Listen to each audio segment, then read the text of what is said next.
Hey guys, today pag-usapan natin ang Redmagic 11 Air na almost 1 month ko na sinusubukan at eto yung mga bagay na natuklasan ko habang ginagamit ko to.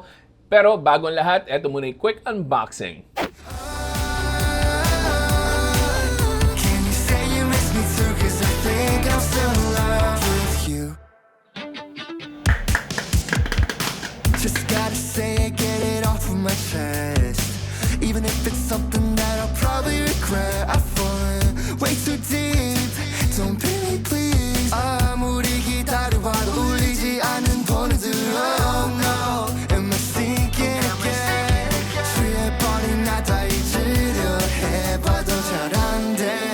'Cause you are still on my mind. So unahin natin yung built-in design nito. Meron pa natin tayong super gamer aesthetic vibes pagdating sa Redmagic 11 Air. And I got the Phantom colorway na sobrang angas talaga tingnan. Meron pa rin tayong RGB lighting pagdating dito sa back panel and sa logo niya. And sobrang premium pa rin ang feels ng aluminum body nito. And yung back panel natin is protected by Corning Gorilla Glass 5. And then yung front panel naman is protected by Corning Gorilla Glass 7i. And isa sa mga improvements natin from the Redmagic 10 Air from last year is meron na itong built-in fan. And this will improve talaga pagdating sa cooling natin pag nag-gaming tayo. And speaking of cooling, meron din tayong napakalaking vapor chamber dito. And meron din tayong graphene composite para dito para mas madaling mapalamig and mailayo yung actual heating from the vital components ng phone natin. So, meron pa rin naman tong IP rating kahit na meron siyang built-in fan. Pero yun nga, limited lang tayo sa IP54 water and dust resistance. Moving on naman sa display, isa sa mga pinaka-paborito ko talaga sa Redmagic is itong infinite display nila kung saan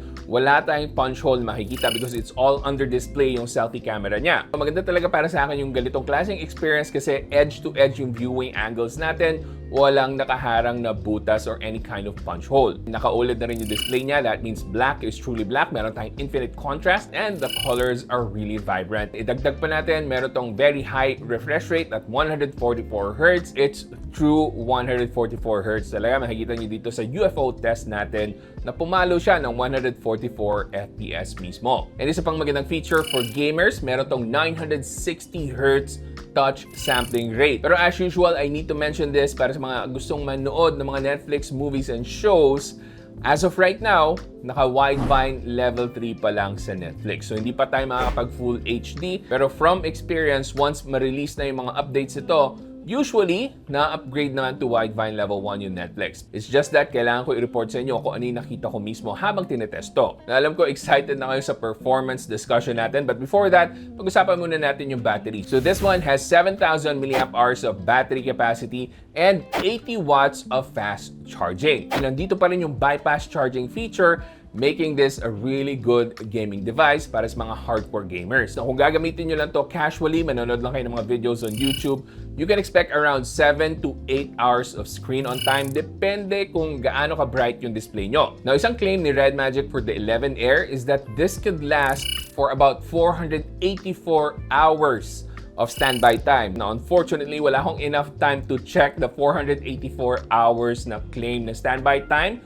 But hopefully, it's close enough sa actual usage natin. Anyway, let's move on sa pinakahihintay nyo, yung performance. So, meron tong Snapdragon 8 Elite. This was the flagship level phone from last year. Pero if we're being technical, this was the flagship level phone early last year. Kasi humabol yung Snapdragon 8 Elite Gen 5 later in 2025. Meron rin itong kapartner na Red-Core R4 na chipset para sa enhanced visuals. So this will allow us to push yung ibang games up to 120 FPS. Makikita nyo later on sa mga games na sinubukan natin. But before that, sa Antutu, expect nyo makakakuha tayo around 3.2 million points. And then sa actual gaming naman, sa Genshin Impact, kaya nating i-push up to 120 FPS. And this is with the help of the Red-Core R4 na chipset. So ang maganda dito, very stable yung makukuha natin na 120 FPS kahit pa naka-Diablo mode tayo. The only possible downside kung pang matagalan na gaming na nakasagad talaga yung graphical settings natin, of course, aasahan nyo iinit to ng husto. So, it would be best na meron pa rin tayong phone cooler kahit na napakaganda na ng cooling system na in-implement nila for the Redmagic 11 Air. So, maglilink ako ng mga quality phone coolers dyan sa link sa description box. Makikita nyo yan dyan. Lilitaw po yan.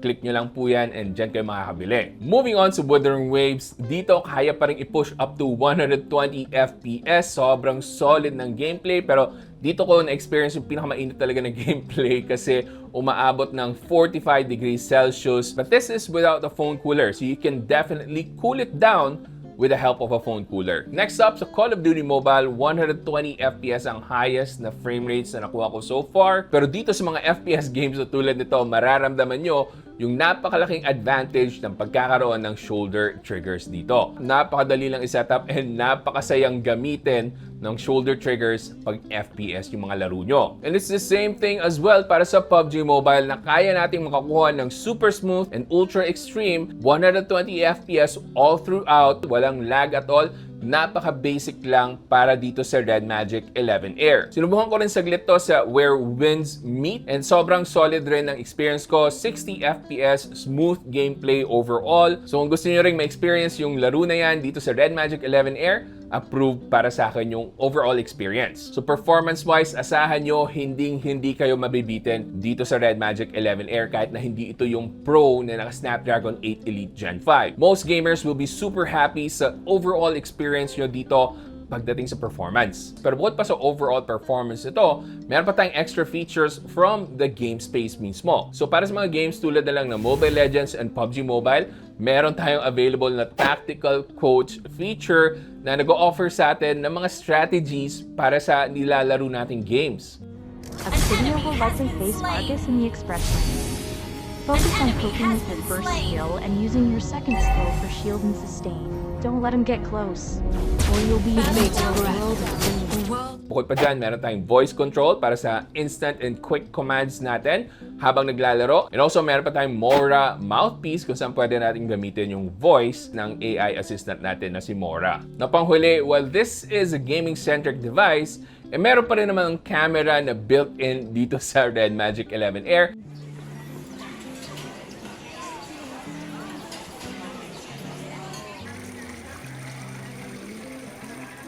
But also, I will add na decent rin naman yung main camera nito, although hindi lang siya kasing flexible kasi wala tayong telephoto lens and yung ultra-wide niya is really lacking. But overall, yung camera nito is not bad for a gaming-centric device. It's just that pagdating sa selfie camera, ibang usapan po yun. Alam naman natin na mahirap pa rin talagang pagandahin yung quality kapag under display yung selfie natin. So, wag na po kayong masyadong umasa sa selfie cam nitong Redmagic 11 Air. Now, other things that you might want to know about the Redmagic 11 Air, naka Wi-Fi 7 na po tayo, naka USB 3.2 pa rin ito, so that means pwede tayong mag-connect sa external display kung sakaling gusto nating i-output yung games natin doon. Wala pa rin eSIM support, naka UFS 4.1, and out of the box, naka Redmagic 11 OS na siya and Android 16. And nabanggit ko na kanina, nandito pa rin si Mora, yung virtual assistant natin. You have exposed Mora's location. I'm ready. How about you, Commander? Now, para sa presyo niya, ang kaya ko palang i-display sa inyo is yung global pricing as of the release nitong phone na to. So, nasa US dollars pa yung pricing. Hopefully, magkaroon ng update bago matapos yung edit ng video nito. Kung umabot man yung SRP para dito sa Philippines, ilalagay ko rin yan dyan. Pero kung di man mahabol, ipipin ko na lang po dyan sa top comment natin. Now, with those out of the way, para kanino nga ba itong Redmagic 11 Air? I think this is best para sa mga hardcore gamers out there na gusto ng seamless display na walang harang na punch hole. Medyo limited yung budget nyo, hindi nyo kayang i-push para sa isang Redmagic 11 Pro and gusto nyo lang talaga na saktuhan na best value na gaming device. This is one of the best options out there right now. Ang direct competition niya, I would say, is the Poco F8 Pro. Kung focus talaga kayo sa heavy gaming, mas maire-recommend ko itong Redmagic 11 Air over the Poco F8 Pro. Nandito kasi yung bypass charging, better cooling performance, mas sustain yung FPS natin. Meron pa itong Red-Core R4 na extra chipset para mas ma-push and enhance pa natin yung visuals. Kung gusto natin maglaro sa external display, kung magla-livestream man kayo ng games nyo, pwede po para dito. Whereas kung magpo-Poco naman kayo, available lang po yung feature na yon para sa F8 Ultra na mas mahal na. And finally, the biggest deal para sa akin, kung hardcore gamer kayo and FPS yung mga games nyo, then napakalaking bagay talaga na meron tayong shoulder triggers dito sa Redmagic 11 Air. So if you wanna get one, ilalagay ko po lahat ng links dyan sa description box. Makikita nyo po yan dyan. Make sure to check that out para ma-update kayo kung ano yung local pricing natin dito sa Philippines. Anyway, hopefully nakatulong to video na to sa pagde-decide nyo on whether to get the Redmagic 11 Air. And kung nakatulong man, ano na ba yung mag-like, comment, and subscribe na kayo dito sa channel natin. And kung gusto pang manood ng mga videos ko, may mga ililink po ako dyan. Panigurado magugustuhan yung mga yan. Hanggang sa susunod, ako nga pala ulit si Janus ng Pinoy Techdad. Kita-kita ulit tayo.